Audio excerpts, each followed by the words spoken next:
I hope you are all doing well. My name is T.I. Lowe, but y'all are welcome to call me Tanya. I go by my initials in the book world. For some reason, I thought that would be romantic way back in the day, so that's what it stuck with.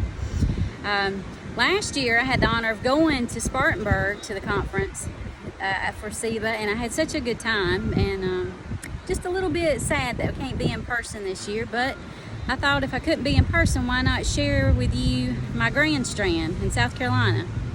I'm sitting here on the beach.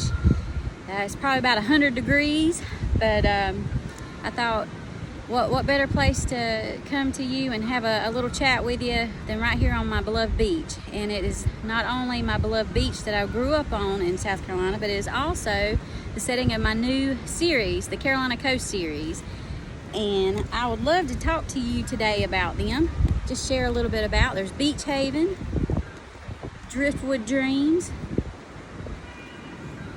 and Sea Glass Castle. Now, we were in the midst of a pandemic, and instead of releasing one book, I released 3 books.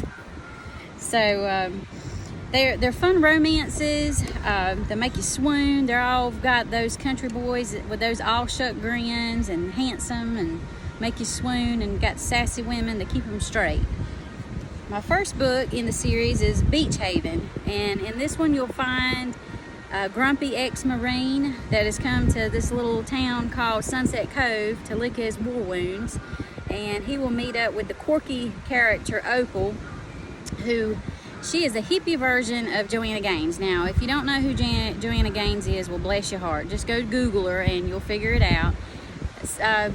Opal likes to take trash and make it treasure. She likes to restore things that the world considers broken. And so she will go on a journey with Lincoln in this book on his own restoration. And during that, of course, there's gonna be a lot of episodes right here on this beach where they end up falling in love. So it's a pretty fun one. There's a hurricane in here. There's sightings of the Gray Man and Polly's Island. All the good southern things that you'll want to find in a book, you'll find it right here. So I highly recommend you pick this one up. It's like a vacation in a book. Everybody's saying they're doing staycations right now because, we really can't travel. But I'm really tickled that I have 3 vacations I can give you in a book. And then we have Driftwood Dreams. This one has 2 artists, and the whole second chance romance is what you'll find here. August, he's our leading guy, and he goes off into the world and goes on adventures and sows his wild oats, while Josie has to stay back in Sunset Cove due to family circumstances. But she's a closet artist, and so August, he comes back in town, and he's going to challenge her to start an adventurous life with him. And you see the pier in the background here. That very pier is the pier that inspired some scenes you will find in the book. There's one where it's almost the 3rd chapter. August and Josie's, they walk on the pier and have a seat, and he's boldly flirting with her. I mean, just going to town flirting with her. And Josie is like, she is deathly shy. This is do you ever you need to want to tell somebody something, but it seems like the words are cemented in your throat? Well, poor Josie, she has a struggle with that, and so she don't know how to take his flirting. But stay tuned throughout the book. Eventually she'll be able to loosen her tongue and flirt back with August. And so that's right here is Driftwood Dreams. And let me just stutter through that one more time. Driftwood Dreams. And then Sea Glass Castle is the 3rd book in the series. And if you like McDreamy, well, hello, we have us a McDreamy in this one. He comes into town. His name's Dr. Weston Sawyer, and he's going to take over the pediatric practice in town. And this is a little town. It's a little sleepy coastal town, Sunset Cove. And he meets up with the sassy Sophia, and they butt heads. And in the midst of them butting heads, they decide they're going to fake date. And of course that don't go as planned.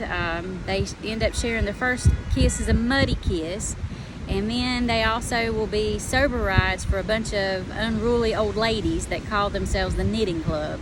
And those the old ladies, the Knitting Club, you'll find in all 3 books, and they cause ruckus, and they keep it light and entertaining. So if you're looking for a vacation in a book, one that will make you swoon, of course, because you got to have that in a romance, but also serve up aside several helpings of laughter. And I feel like in this time, we're going through a very serious time, that we all need to laugh. And so I hope you will try that out in these books, and I hope I will deliver those laughs. Let me turn it the right way. And so that's what I would like to share with you this year at SEBA. And next year, I'm hoping we will be in a healthier place, and the world will be calming itself, and we will be able to meet in person. And during that time next year, I will also have a new book that's going to be coming out, and it's called Under the Magnolias, and I'm super excited about that. So Under the Magnolias is set in South Carolina again, because this is my beloved state, and think low country, rural South Carolina in the 80s. Now, I'm an 80s girl. I spent all my best childhood years growing up in those times. So I took on the challenge of setting a book in the 80s. And think Where the Crawdads Sing and The Great Alone. If you liked and enjoyed those books, then Under the Magnolias is for you. And I know those are some big shoes to fill, but I do believe Under the Magnolias is going to be able to do it. Our Austin, she is a strong, determined young woman, and the birds are talking to me. They're sitting on the sand dunes talking behind my phone. But if you enjoyed those strong leading ladies in those two books, then you're going to want to meet my Austin Foster next year in Under the Magnolias. I'm going to sit out here and I'm going to enjoy this beautiful day. September is here upon us, and this is one of my favorite spots. We've spent many a day out here this summer when we couldn't do anything else. We could sit on the beach when it weren't closed, no less. But I hope you enjoy the rest of this SEBA conference, and I hope you will check out these books and have yourself a little vacation in a book. And again, I want to thank SEBA for allowing me this opportunity to speak with you, and for my publishers, Tyndall House, for providing me the opportunity as well. Y'all take care, and I hope to see you next year. Bye.